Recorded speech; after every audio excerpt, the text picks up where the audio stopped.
Ada jurnalis Kompas TV Andi Mas Budi yang akan melaporkan langsung informasi terkini kecelakaan bus dan kereta di Tulungagung, Jawa Timur. Andi Mas, informasi terkini dari kecelakaan antara bus dan kereta api di perlintasan sebidang tanah ini. Apakah jumlah korban bertambah saat ini? Baik, Radi dan juga saudara, untuk sampai siang ini, korban meninggal dunia akibat kecelakaan bus Harapan Jaya yang ditumpangi oleh wisatawan dengan kereta api Rapidoho masih 5 orang. Sementara 14 orang lainnya mengalami luka-luka, sejauh ini masih menjalani perawatan intensif di Rumah Sakit Dr. Iska Tulungagung.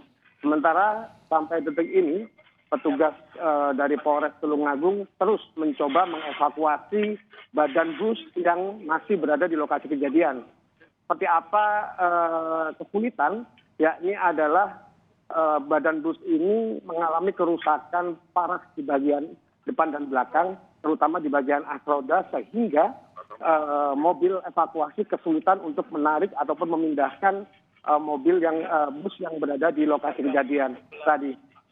Ya, jika melihat visual yang ada di layar kaca, tampaknya benturan memang sangat keras. Lalu kronologinya seperti apa, Andi Mas? Apakah memang bus ini melanggar palang pintu kereta api atau seperti apa?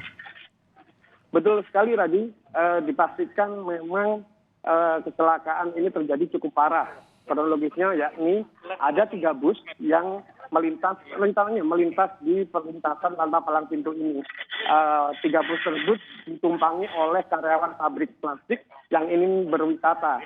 1 bus berhasil melintasi palang pintu perlintasan maksud kami, dan bus yang kedua setelah 80% bagian bus sudah melintas, namun ekor bus tertabrak oleh kereta api yang melaju kencang dari arah selatan, sehingga bus yang ditumpangi oleh 44 orang penumpang ini berbalik arah dan hingga terseret hingga sejauh 10 meter lebih, Radi. Lalu perlintasan ini apakah ada yang menjaga, Andi Mas? Dari keterangan warga tempat, memang sehari-hari ada relawan yang menjaga di perlintasan ini. Namun karena lokasi, maksud kami, peristiwa ini terjadi di pagi hari, relawan tersebut belum tiba dan tidak ada yang menjaga di lokasi kejadian. Sementara untuk alat informasi peringatan adanya kereta melintas juga belum berfungsi, Radi. Ya, ini harus jadi catatan bahwa ada kekosongan penjagaan di perlintasan kereta api ketika kecelakaan terjadi. Lalu berapa jumlah korban luka dan dirawat di mana saja korban ini?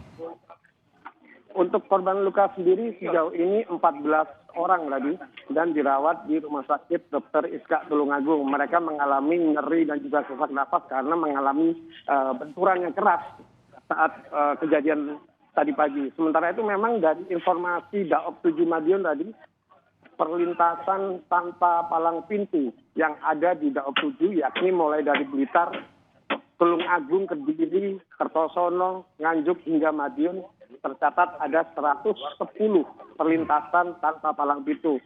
Pihak Daob 7 Madiun terus berkoordinasi dengan pemerintah daerah yang ada di perlintasan ini untuk bisa mengantisipasi terjadi hal serupa terulang lagi. Tadi. Ya, luar biasa, ada 110 perlintasan tanpa palang pintu yang jadi catatan untuk otoritas, terutama PT KAI, untuk diperhatikan agar kecelakaan serupa tidak terjadi tentunya. Terima kasih Andi Mas Budi melaporkan langsung dari Tulungagung, Jawa Timur.